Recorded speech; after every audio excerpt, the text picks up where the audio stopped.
Bonjour à vous, ici Elzio Sabatini. Aujourd'hui, je m'adresse à vous pas seulement en tant que coach ou mentor, mais en tant qu'ami. Vous avez tous connu des moments de chute, des moments où vous avez pensé que tout était perdu. C'est universel, c'est humain. Mais ce qui compte vraiment n'est pas comment vous tombez, mais comment vous vous relevez. Je vous propose dans cette vidéo, ensemble, de déconstruire cette peur de l'échec et apprendre à transformer chaque chute en tremplin vers le succès. Alors entrons dans le vif du sujet maintenant. Chaque jour, nous sommes confrontés à des échecs de toutes sortes. Oui, vous, moi, nous tous. Que ce soit un projet qui n'a pas abouti, une relation qui a pris fin ou une opportunité manquée, ces échecs font partie de notre vie quotidienne. D'ailleurs, à ce sujet, je vous partage un petit peu de mon expérience sur l'un des derniers, non pas échecs, mais moment difficile que j'ai eu, c'est lorsque j'étais consultant, dans mon métier de consultant pour un grand groupe immobilier, eh bien, j'ai dû arrêter mon activité pour des raisons de santé, alors que j'avais le feu, vous savez, dans le ventre, ce feu sacré qui brûlait en moi, l'énergie qui m'activait pour aider cette multitude de chefs d'entreprise dans ce groupe et qui me demandaient certaines ressources physiques dont je ne pouvais plus assumer à cause d'une opération lourde sur ma colonne vertébrale. Malheureusement, cette activité-là s'est arrêtée, ce qui m'a permis du coup de me recentrer totalement sur moi-même, sur mes connaissances et notamment développer, accroître mes compétences pour enfin créer l'entreprise qui est No Statu Quo, cette entreprise de croissance personnelle et de développement de leadership, justement pour plus de performance et plus de réussite, pour un maximum de leaders dans le monde, ici dans le digital, et c'est pour cette raison aujourd'hui que je suis devant vous. Alors maintenant, demandez-vous ceci. Comment réagissez-vous face à l'échec ? Est-ce que vous baissez les bras, convaincu que ce n'est pas pour vous, que c'est trop difficile? Est-ce que vous vous dites « j'y arriverai jamais » ou peut-être vous attardez-vous finalement sur les petits tracas du quotidien? Vous savez, ces petits soucis qui semblent vous miner l'existence. Mais qu'en serait-il maintenant si je vous disais qu'il y a une autre façon de voir les choses, une façon qui pourrait transformer votre vie, comme elle a transformé la mienne? Pour y parvenir, il n'y a qu'un seul chemin, pas 2, ni 3, ni 36, mais un seul chemin. Adopter une mentalité de croissance. Vous voyez, les plus grands leaders du monde, ceux que vous admirez, ont tous connu un échec. Oui, c'est vrai, ils ont tous chuté à un moment donné. Ce qu'on a l'habitude de voir, c'est la mise en avant par les médias. Ils sont beaux, waouh, toute cette réussite sur les réseaux sociaux. Waouh, c'est magnifique, waouh, incroyable, waouh. Mais ça, c'est que la partie haute de l'iceberg. Mais pour y arriver à ces endroits-là, je vous le dis, ils ont galéré, ils ont chuté, ils sont tombés plus d'une fois. Et c'est grâce à ces chutes, c'est grâce au nombre de fois où ils sont tombés, au nombre de fois où finalement ils se sont relevés, car chaque fois ils se sont relevés une fois de plus qu'ils ont chuté. C'est grâce à cela qu'ils sont aujourd'hui en posture de pleine réussite. Ce qui les distingue, c'est en quelque sorte leur capacité à se relever rapidement, à rebondir, à transformer l'échec en opportunité. Vous savez, l'échec pour eux n'est pas une fin en soi, mais plutôt un indicateur, un conseiller, un enseignant. Ils comprennent que chaque échec porte en lui une leçon précieuse, un potentiel d'apprentissage qui peut les aider à progresser, à grandir, à se rapprocher de leur objectif. Maintenant, imaginez si vous pouviez adopter cette même mentalité. Imaginez si chaque chute devenait un tremplin pour votre succès. Est-ce que cela est impossible? Laissez-moi vous dire que ce n'est pas le cas.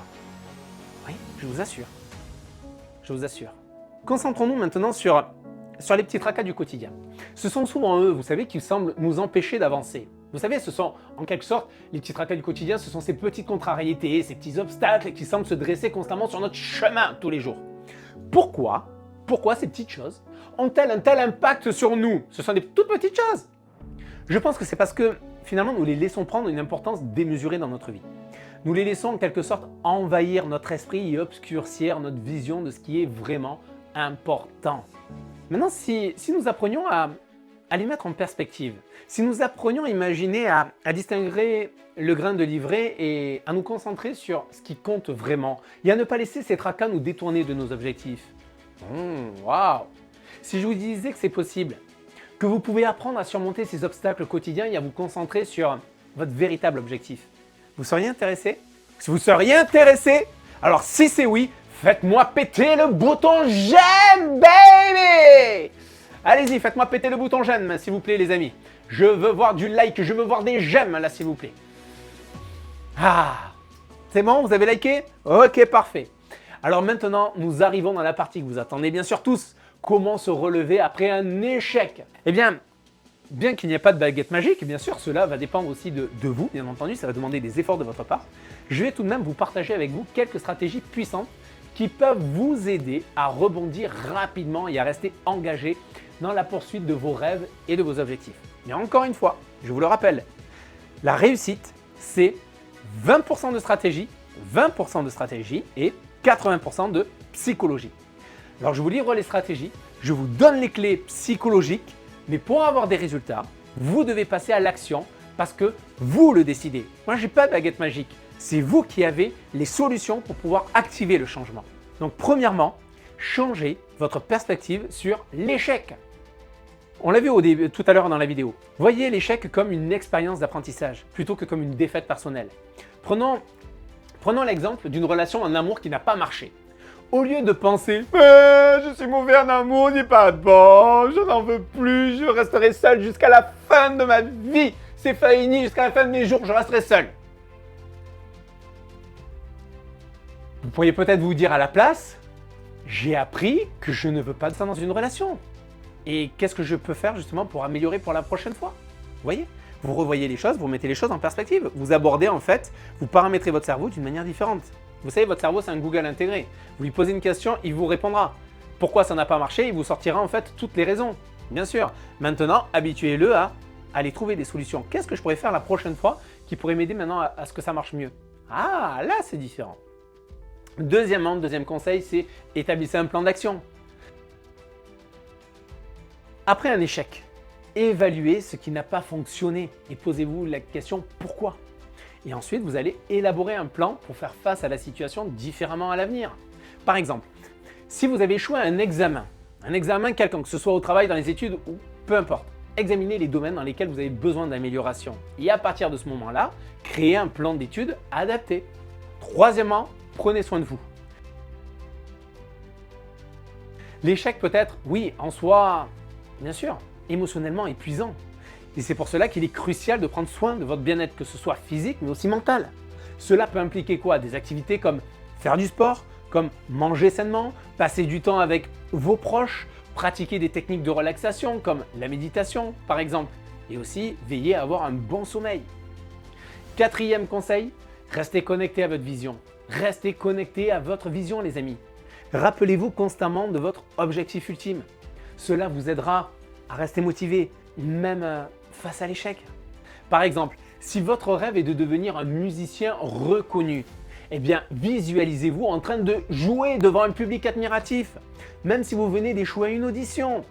Vous savez, je pense à ces immenses talents tels que par exemple J.K. Rowling, qui a été refusée par plus d'une dizaine d'éditeurs disant qu'elle ferait mieux de choisir autre chose justement qu'être écrivain. C'est juste l'auteur d'Harry Potter, qui est la première écrivain au monde à avoir dépassé 1 milliard en termes de fortune, 1 milliard de dollars. Vous savez, c'est comme également Walt Disney. Walt Disney qui, lorsqu'il avait imaginé son magnifique parc, il a dû essuyer plus de 300 refus bancaires parce que les banques ne jugeaient pas son projet viable. Vous vous imaginez? Plus de 300 refus, 300 échecs. Et pourtant, il avait visualisé, il a continué, il a persévéré. Et voilà le résultat. Alors les amis, pour vous aider, mon dernier conseil, c'est n'hésitez pas à chercher du soutien. Parlez de vos sentiments à un proche. Demandez des conseils à un mentor. Consultez un coach. Bien sûr, cela peut vous aider à surmonter l'échec. Et n'oubliez pas ceci, chaque chute est une opportunité de grandir, de vous rapprocher de votre objectif. Alors la prochaine fois que vous tomberez, sachez que vous avez les outils pour vous relever. Tout simplement. Waouh les amis, quel contenu! Nous avons exploré en tout cas dans cette vidéo comment faire face à l'échec, comment l'embrasser comme une opportunité de croissance et non comme une défaite personnelle. Et comme l'a si bien dit l'écrivain Bernard Shaw, que j'adore cet écrivain, il disait « Le succès ne consiste pas à ne jamais faire d'erreur, mais à ne jamais faire la même erreur 2 fois. » Chaque erreur, chaque échec est une chance de grandir les amis, une chance d'apprendre, de s'adapter, de devenir une meilleure version de soi-même. La véritable question c'est êtes-vous prêt à vous relever la prochaine fois que vous tomberez? Êtes-vous prêt à voir chaque échec comme une occasion de grandir et de se rapprocher de vos rêves? J'espère que vous avez trouvé cette vidéo utile et inspirante. En tout cas, si c'est le cas, cliquez sur le bouton j'aime en bas de cette vidéo. Abonnez-vous à notre chaîne et bien sûr, partagez cette vidéo à des personnes de votre entourage que vous aimeriez aider et qui pourraient également en bénéficier. Sachez que je crois en votre capacité à vous relever et à vous épanouir. Je vous invite à devenir l'architecte de votre réussite. Je vous dis à bientôt. Bye bye les amis.